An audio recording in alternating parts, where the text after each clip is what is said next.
السلام علیکم۔ Social media پہ سچ کے مقابلے میں جھوٹ جیت رہا ہے، اور حقیقت یہ ہے کہ جب تک جھوٹ دنیا کے 3 چکر لگا چکا ہوتا ہے، سچ دس میں باندھ رہا ہوتا ہے۔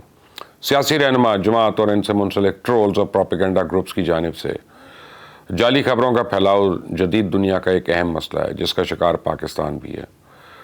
دنیا کے دیگر ممالک کی طرح پاکستان میں بھی سوشل میڈیا کے پھیلاؤ کے ساتھ ساتھ یہ مسئلہ تیزی سے سنگین ہوتا جا رہا ہے۔ منظم گروہ اپنے ہیجانی جملے، فوٹوشاپ تصویریں اور ایڈٹ شدہ ویڈیوز کا سہارا لے کر بظاہر ویوز اور لائکس تو بڑھا رہے ہیں، جبکہ در حقیقت وہ اپنے مالی فائدے کے لیے عوام کے جذبات سے کھیل رہے ہوتے ہیں۔ ایک تحقیق کے مطابق فیک نیوز سچی خبر کے ساتھ یا اس کی نسبت 70 گنا زیادہ تیزی کے ساتھ پھیلتی ہے۔ اس سے آپ اندازہ لگا سکتے ہیں کہ جھوٹی خبر کتنی تیزی سے پھیلتی ہے۔ کہیں اس مسئلے کی وجہ سے سیاسی مشکلات پیدا ہو رہی ہیں، تو کہیں معاشرے تقسیم کا شکار ہو رہے ہیں۔ ٹرولز اور پروپیگنڈا کرنے والے گروہ اکثر سوشل میڈیا پلیٹ فارمز کو جعلی خبروں کو بڑھانے کے لیے استعمال کرتے ہیں۔ وہ اپنے مواد کی رسائی اور اثر کو مصنوعی طور پہ بڑھانے کے لیے باٹس یا جعلی اکاؤنٹس بناتے ہیں، اور جعلی خبریں ایکو چیمبرز میں پروان چڑھتی ہیں۔ یہ نہایت ہی خطرناک عمل ہے۔ شبہات اور الجھن پیدا کرنے کے لیے جعلی خبریں پھیلانے والے، معلومات کے جائز ذرائع یا حقائق پر مبنی معلومات دینے والے افراد کو بدنام کرتے ہیں۔ اس طرح کی بیسیوں مثالیں ہیں جو موجود ہیں جب ایک غلط ٹویٹ سے کسی کی جان خطرے میں پڑ سکتی ہے۔ انڈیا میں ہونے والا واقعہ ہے جس میں 7 بے قصور افراد ہجوم کے ہاتھوں تشدد میں مارے گئے۔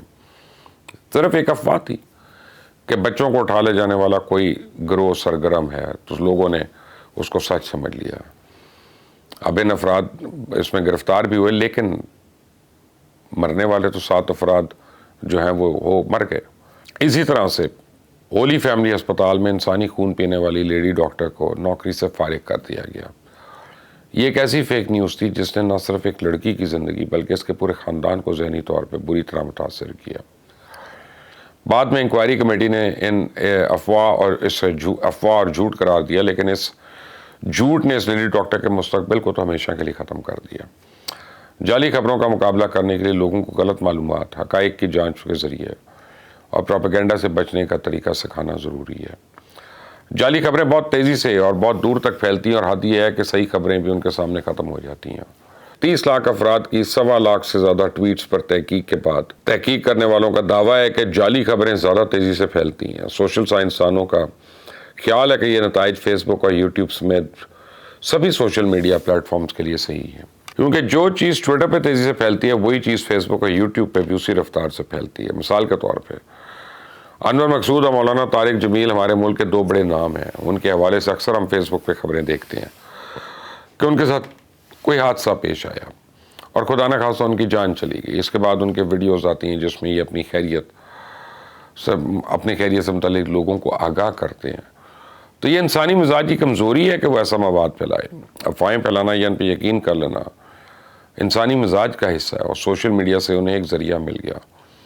حقیقت یہ ہے کہ جھوٹی خبر سچی خبر کے مقابلے کئی گنا بڑی ہوتی ہے۔ تو تجارت، دہشت گردی، جنگ، سائنس اور ٹیکنالوجی کی خبریں بہت زیادہ پسند سے شیئر کی جاتی ہیں، لیکن سیاست سے متعلق خبریں، جعلی خبریں بڑی آسانی سے ٹرینڈ کرنے لگتی ہیں۔ ہمارے سامنے پریزیڈنٹ پیوٹن کا وہ خطاب ہے جس میں یوکرین پہ حملے کے بعد جاری کیا گیا کہ ہم جو بھی یہ کہتا ہے کہ یوکرین پہ حملے کے بعد سے رشیا دنیا میں تنہا رہ گیا، وہ جھوٹ بول رہا ہے۔ پاکستان کے وزیر اعظم عمران خان نے رشیا کا دورہ کیا، جلد ہی پاکستان کا دورہ کروں گا اور ایک اہم گیس پائپ لائن منصوبے کا معاہدہ کروں گا۔ اصل میں یہ ایک فیک نیوز تھی، یا تو کوئی مذاق تھا یا کوئی غلط خبر پھیلائی جا رہی تھی۔ حقیقت میں پیوٹن عمران خان یا پاکستان کے متعلق بات نہیں کر رہے تھے، بلکہ پی ٹی آئی والے اپنا مقصد حاصل کرنے کے لیے جھوٹ چلا رہے تھے۔ تو ماضی میں بھی فیک نیوز پر کئی بار تحقیق ہوئی، لیکن وہ تمام تحقیقیں کسی خاص واقعے پہ مبنی تھیں۔ موبائل اب ملک کے کونے کونے تک پہنچ چکا ہے، اور اس کے ذریعے بیشتر لوگوں کی انٹرنیٹ اور سوشل میڈیا تک رسائی ہو گئی ہے۔ 2024 کے اوائل میں پاکستان میں کل تقریباً 190 ملین سیلولر موبائل کنیکشنز فعال تھے، اور یہ تعداد کل آبادی کی آپ سمجھیں کہ 78% کے برابر ہے۔ لوگوں کے سامنے ایک دنیا کھل گئی ہے۔ سوشل میڈیا رائے ہموار کرنے اور لوگوں کی سوچ پر اثر انداز ہونے میں اہم کردار ادا کر رہا ہے، اور انتخابات میں اس کا کردار مزید بڑھ جاتا ہے۔ ہمیں اب یہ دیکھنا ہوگا کہ مختلف سیاسی جماعتیں آئی ٹی میں کتنے وسائل لگاتی ہیں، اور اس چیز سے سوشل میڈیا کی اہمیت کا آپ کو اندازہ ہوگا۔ فیک نیوز کا لوگوں پہ بڑا گہرا اثر پڑتا ہے اور سوشل میڈیا نے لوگوں کے لیے معلومات کی ایک نئی دنیا کھول دی ہے، لیکن ان کو یہ نہیں بتایا کہ وہ جس انفارمیشن تک رسائی حاصل کر رہے ہیں وہ صحیح ہے یا غلط ہے، یا اس کے صحیح ہونے کے بارے میں کیسے کو پتہ کریں، اس کو انکوائر کیسے کریں۔ تو ایک فیک نیوز کا پتہ لگانا انتہائی مشکل کام ہے۔ سب سے زیادہ ویڈیوز اور پیغامات اب واٹس ایپ کے ذریعے بھیجے جاتے ہیں، تو واٹس ایپ سے بھیجی گئی ویڈیوز اور پیغامات کے بارے میں یہ پتہ لگانا مشکل ہے کہ یہ پیغام پہلی بار اوریجنیٹ کہاں سے ہوا۔ تو سوشل میڈیا پہ نفرت کے پیغامات، فیک نیوز اور جعلی تصویروں کا سوال بھی ایک سنگین مسئلہ ہے۔ کچھ قانون ضرور بنائے گئے ہیں، لیکن اکثر وہ لوگ گرفت میں آتے ہیں جو جھوٹ یا متنازع پیغامات کے دھوکے میں آ کر ان کو فارورڈ کرتے ہیں، جبکہ پہلا ٹویٹ کرنے والا اکثر لاپتہ رہتا ہے۔ جب تک خبروں اور پیغامات کی صداقت جانچنے کا کوئی طریقہ سامنے نہیں آئے گا، تب تک سوشل میڈیا ایک چیلنج بنا رہے گا۔ آپ نے اس کو استعمال کرتے ہوئے کبھی غور کیا کہ اکثر پوسٹ کے نیچے آپ کو ایک مختصر تحریر ملے گی جس میں اس پوسٹ سے متضاد معلومات یا اس پوسٹ کو کرنے والے سے متعلق ایسی معلومات ہوں گی جو اس پوسٹ میں موجود معلومات کی سچائی یا مستند ہونے پہ ایک سوالیہ نشان لگا دیتی ہیں۔ ایک مختصر تحریر کو کمیونٹی نوٹس کہتے ہیں، اور ایکس کے مالک ایلان مسک کے مطابق گمراہ کن اور جھوٹی خبروں سے نمٹنے کا یہ ایک بڑا مفید ہتھیار ہے۔ لیکن سوشل میڈیا پہ غلط معلومات سے نمٹنے والے کمیونٹی نوٹس بھی غلط استعمال ہو رہے ہیں۔ دونوں جماعتیں کمیونٹی نوٹس کی شکل میں اپنا پروپیگنڈا کر رہی ہیں، اور یہ انتہائی افسوسناک اور پریشان کن بات ہے کہ غلط معلومات کے پھیلاؤ سے نمٹنے والی کمیونٹی نوٹس اس وقت پاکستان میں سیاست اور معلومات کے غلط استعمال کا ذریعہ بن چکا ہے۔ تو اس طرح خبر رساں ادارے AFP کے مطابق PTI کا کہنا ہے کہ عمران خان نے جیل سے اپنی ایک تقریر لکھ کر وکلا کے ذریعے بھیجی، اور اس تقریر کو مصنوعی ذہانت کی ایک ایپ میں ڈالا گیا جس نے عمران خان کی پرانی تقاریر کی مدد سے ان کا ایک وائس کلون تیار کیا۔ یہ کلون عمران خان کی حقیقی آواز سے ملتی جلتی آواز میں بات کرنے قابل ہوا، اور یوں آن لائن جلسے میں عمران خان نے جیل میں ہونے کے باوجود ٹیکنالوجی کی مدد سے تقریر کر ڈالی۔ تو اس سب کے علاوہ پاکستان میں گزشتہ سال سے آڈیو لیکس کا کلچر بڑھ رہا ہے۔ آڈیو ہو یا ویڈیو ہو، یہ آواز کی حقیقت کی تحقیقات تو ایک الگ مسئلہ ہے، لیکن جب تک یہ پتہ چلے گا کہ یہ نقلی آواز ہے تب تک ممکن ہے بہت سا نقصان ہو چکا ہو۔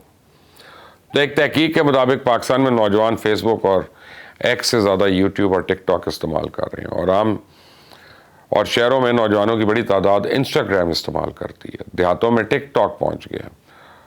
تو اگر آپ پڑھے لکھے نہیں بھی ہوں تو ویڈیو مواد تو ضرور دیکھ سکتے ہیں نا، اور پھر بھی سب سے زیادہ جھوٹی خبریں ٹک ٹاک پر پھیلتی نظر آتی ہیں۔ تو اس وقت میڈیا کی آزادی اپنے لوئسٹ مقام پر ہے۔ پاکستان صحافیوں کے لیے ایک رسکی ملک بن گیا ہوا ہے۔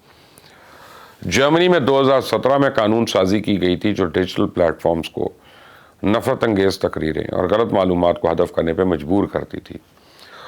تو اس کے لیے سوشل میڈیا کی بڑی کمپنیز کو 24 گھنٹوں کے اندر غیر قانونی نسل پرست یا توہین آمیز تبصرے اور پوسٹ کو ختم کرنے کی پابند بنا دیا گیا۔ ییل یونیورسٹی کے ذریعے کیے گئے 7,500 افراد پر کیے گئے ایک سروے کا کہنا ہے کہ قارئین کو غلط معلومات کے بارے میں آگاہ کرنے سے زیادہ فائدہ نہیں ہوتا، لوگ پہلی انفارمیشن کو ہی اپنے ذہن میں بٹھا لیتے ہیں۔ انڈیا کا الیکشن ہو یا امریکہ کا یا پھر پاکستان کا، اس کے ہو جانے والے الیکشن سے حقیقی خبروں سے جھوٹ کی تمیز کرنا یہ بڑا مشکل کام ہے۔ پاکستان ہی نہیں، پوری دنیا کو اس بارے میں بیٹھ کر سوچنے کی ضرورت ہے، کیونکہ یہ اب اتنی زیادہ بڑھ چکی ہے کہ آنے والے دنوں میں موسمیاتی تبدیلیوں کی طرح اس بارے میں بڑے بڑے سیمینارز اور کانفرنسز کرنی پڑیں گی۔ اس چینل کو سبسکرائب کریے گا، بیل آئیکن کو پریس کریے گا۔ Until the next time, اللہ حافظ۔